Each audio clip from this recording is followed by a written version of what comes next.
What's up, y'all? It's Ellie Scarlett, and I am here with James, Rex, and Pat from Tropidelic. How are you guys doing? Very good. Good. This is y'all's third year back? Second year back. Yeah, okay, yeah. Awesome.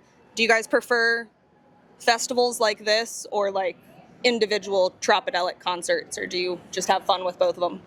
Festival season's fun. Yeah. It's a hectic time, but it's very prefer festivals when they're like this. Point Break is a great festival. fun. Yeah. It's hard to beautiful. be mad when you're looking at the beach. That's a good point. That's a good point.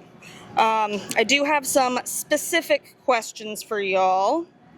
I'm gonna start with you, James. So you and Derek McBride came into Trop as fans before becoming members. Sure. So what was that like, crossing the line from audience to bandmate, and did it change how you think about your fans who scream your verses back to you now?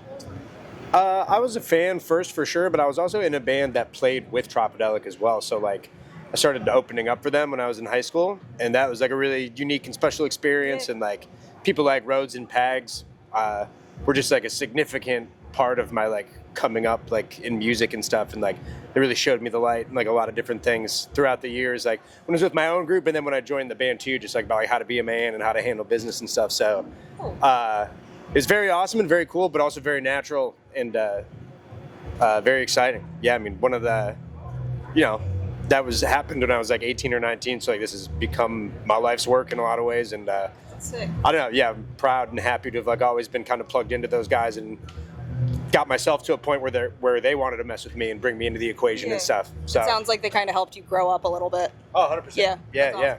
I agree. Me too. Thanks, guys. All right. Rex, you stepped into the drum chair when the lineup was already well established and they were touring. So what was the learning curve like, inheriting Tropidelic's catalog versus building parts from scratch on new material?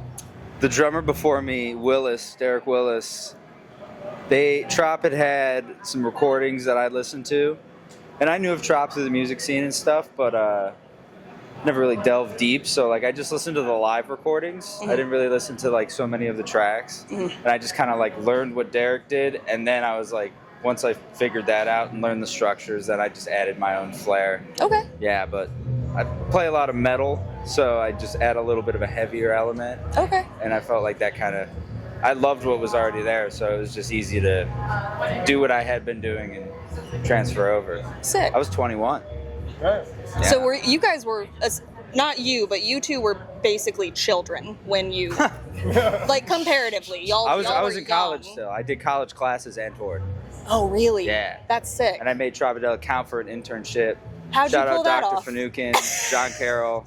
That was pretty sweet. But yeah, no, I got credit for touring and stuff. Wow. What a cool industry to get to, like, become a man in, though, with the mentors that y'all have. That's absolutely amazing. Yeah. Cool. And then I actually, since you're newer into the lineup, I pretty much have the same question for you, because I know you were playing pretty heavily for a long time before you joined after Bobby Chronic left. Oh, for sure. So similarly. Yeah, I mean, I got started playing like around DC when I was in my early teens and whatnot, and then when the opportunity, like fast forward to the opportunity with Trop, I really just immersed myself in the material and just practiced to the point where I could play it in the dark. Obviously, still like all love and respect to Bobby Chronic. I want to stay true to like the sound that he brought and made the band pop off like it did. But again, like what Rex said, like I can only be myself. So like just learning how to put my own thing into it, But it's been great. Guys are great, it's professional, and this is my happy face. Yeah, you're doing great. Thank you. I've seen them perform quite a bit, and you seemed to just seamlessly slide right on in to I that appreciate position. that. Yeah, I was a big watch. fan before I joined too. Still am a fan. Yeah, it's hard not to be. No, thank you. We're fans of Pat. Oh, shucks. Big fans. All right, let me scroll. Sorry, I didn't memorize my questions, and I should have. Okay, so James, you are rapping, leaping, running, everything across the stage, and kind of then switching into like the trombone parts and stuff like that. How did you develop the dual role that you have, and does one side of your musicianship pull more naturally than others? Yeah, I think I've always been like, or had like the frontman energy for sure. I was a singer in like punk and ska bands when I was in high school as well, so that's like where a lot of the energy came from. And then when I joined Tropidelic, they asked me if I played the trombone. I said no, and then they asked me if I would learn. So then I was given a trombone and some YouTube videos. And That's sick. that was like 14 years ago now. Okay. So I think, I don't know, I'm really fortunate with our trumpet player Rob too. He's just incredibly gifted and works really hard. So getting to play with somebody like him is awesome, and he definitely like helps me out a lot with like figuring out the parts and writing and stuff like that too. So I'm fortunate to have him because I can really focus on the other side of things, and then he holds us down and then is able to teach me. So yeah, I've seen on his Instagram here and there him playing like classical on the piano, so I know he's like very well trained in what he does. Yeah. That's awesome. All right, Rex, next question for you, my guy. You've talked about chasing a sound that's cohesive and different from the rest of the catalog while still keeping it Tropidelic.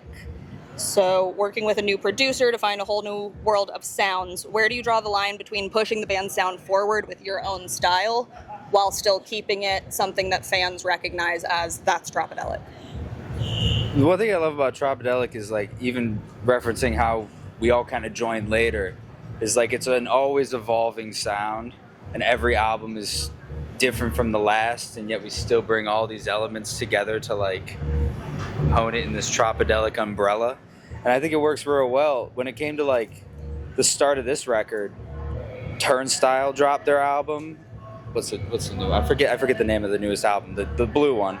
And I saw an interview with their lead singer, and he said that for that project they kind of like came in and were like, all right, we did one thing with the last record, but we want to make this next one like more cohesive and like feel like all the tracks kind of fit together.